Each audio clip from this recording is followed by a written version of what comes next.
Chapter 34.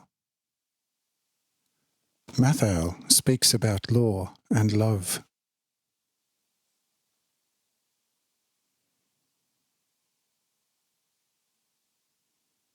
Matthau says, "Oh, one more thing, and this thing is of considerable significance. If it costs you an effort, and you are not doing it particularly out of love, then leave it be, and do instead what you want to do out of love.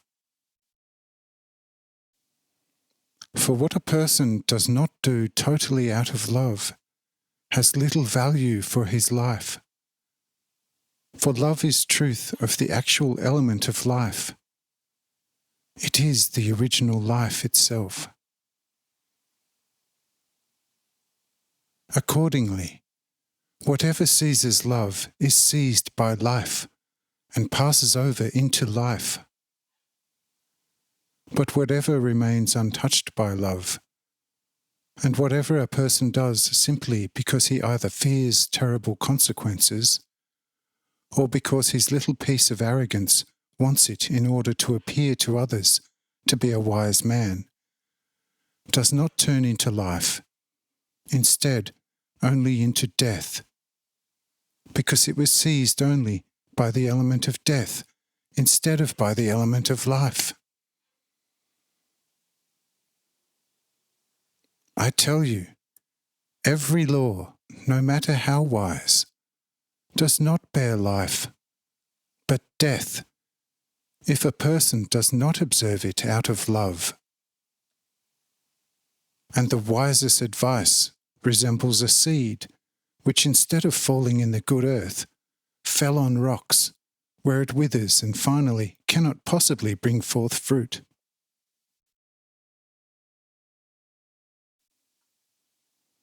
I tell you also, because I see that it is so. Everything in a person is dead, except for their love. So let your love reign in fullness over your whole being, and feel love in every fibre of your being. And so you will have the victory over death in you, and what was dead in you has been transformed into indestructible life through your love. For love which feels itself and recognizes itself from out of such a feeling is life itself. And whatever passes over to it also turns into life.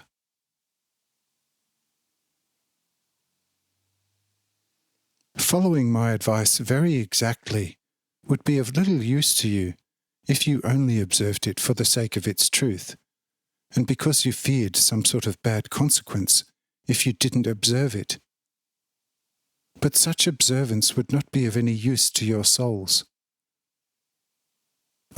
It is something quite different when love and truth seize one another and work together.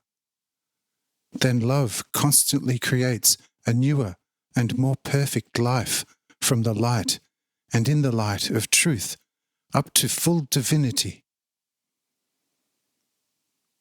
The love, or the Spirit of God in a person, is an image of God right from the beginning. But to achieve fully active, living similarity with God, it must first lift itself up on the path which I have now shown you. Do you understand this? Suetel, now looking very cheerful, says, "By God the Almighty, you are truly one of the greatest prophets, for so truly, so clearly and so wisely has no prophet yet spoken to his people. You have truly more perfect life in your little finger than we have altogether in our whole body, or actually in all our souls together. Yes, it is so, brothers. Truly, a divine breath speaks through Matthau, and we can never thank God enough that he has brought us together, one might say, so wonderfully. Oh, But if your wisdom is so decidedly greater than ours, how great must be that of the Saviour of Nazareth, who is yet unknown to us?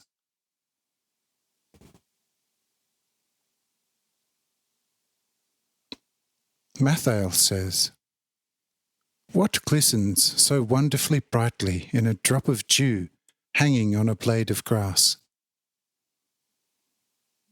You see, it is the image of the sun, which shimmers so wonderfully brightly on the clear drop. But the image of the sun does not only shimmer, but it acts too.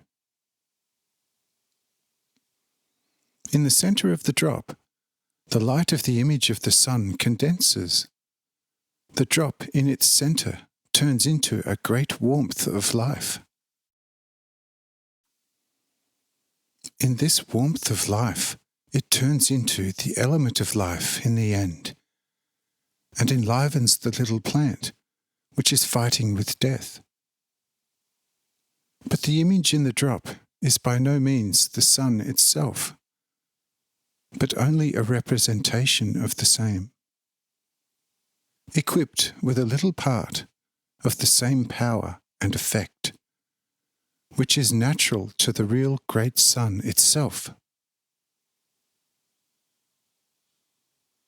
And see, there is also such a difference between me and the Saviour of Nazareth. He is the Sun of Life itself.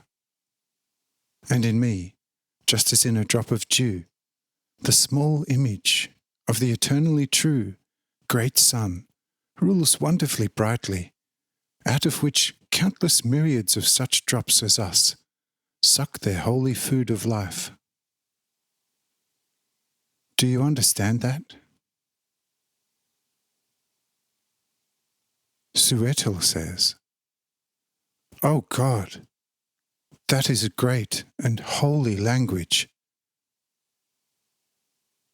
Friend, you are already more than a drop. You are a whole sea. Oh, we will never get so far. It is too movingly great, holy and eminent. But in such circumstances, and in very divine circumstances, we, as very crude sinners, do not dare to remain here, for this place begins to become holier and holier.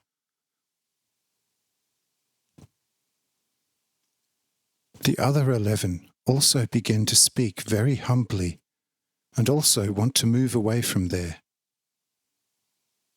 But Julius does not allow this to happen. But Suetel says, "Lord, once when Moses went to the burning thorn bush on the mountain to find out what was happening, a clear voice spoke from out of the flames. 'Moses, remove your shoes from your feet, for the place on which you are standing is holy ground.' Here, according to the tangibly clear statement, is what Moses encountered on the mountain. Therefore this place is holy, and we sinners are not worthy to set foot on it."